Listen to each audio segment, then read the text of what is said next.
Je pense que ramasser, voilà les questions qu'on a eu à exécuter. Je voudrais tout simplement, encore une fois, remercier le président de la République pour sa confiance. Parce que comme vous le savez, normalement, c'est le président de la République qui dirige et valide ce conseil. Donc je tenais ici devant tout le monde à le remercier pour la confiance.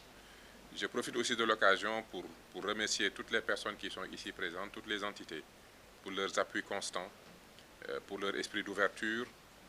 Depuis que nous sommes ici, ça fait bientôt 1 an, hein, c'est bientôt la date d'anniversaire. Je dois quand même vous remercier, surtout vous les maires. Merci beaucoup.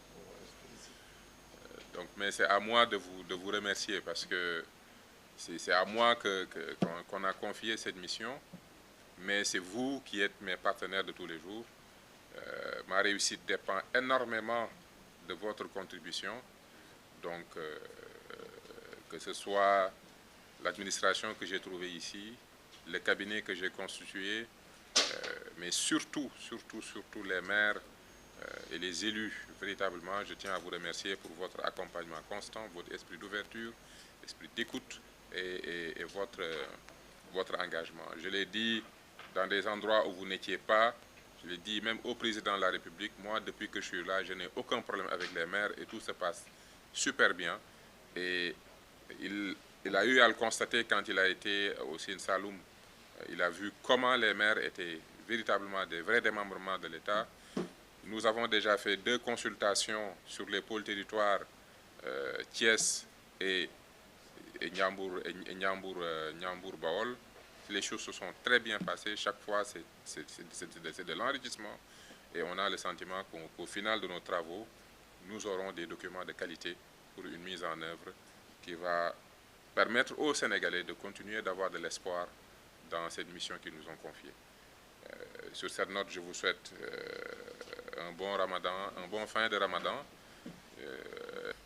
Il faut aussi constater que le ministère a été renforcé avec l'Agence de construction des bâtiments et édifices publics, qui aujourd'hui a une capacité justement à construire énormément de choses pour les collectivités locales. Et l'État du Sénégal a pris la décision, même au-delà du ministère qui nous concerne, de recentrer tout le budget de construction, notamment les grands programmes de construction, au niveau de cette agence.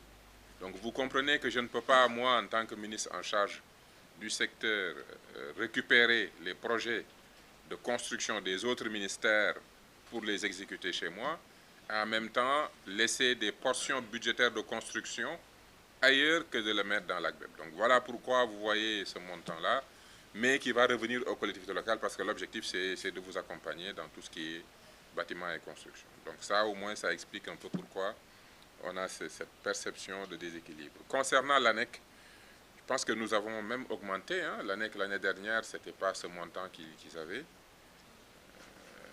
Je pense qu'on a beaucoup renforcé. Donc on a poussé parce qu'on a... moi, je suis le premier à considérer, et d'ailleurs, lors du Conseil interministériel sur l'état civil, nous en avons profité pour reparler aux autorités sur l'importance du programme NECAL 2, qu'on ne regarde même plus comme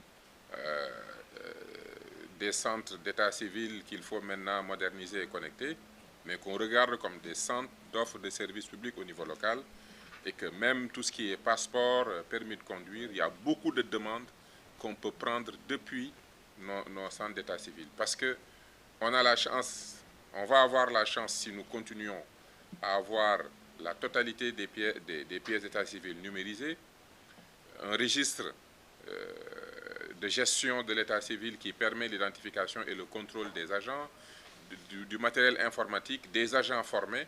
Pourquoi se limiter, pourquoi ne pas aller élargir notre capacité d'offre?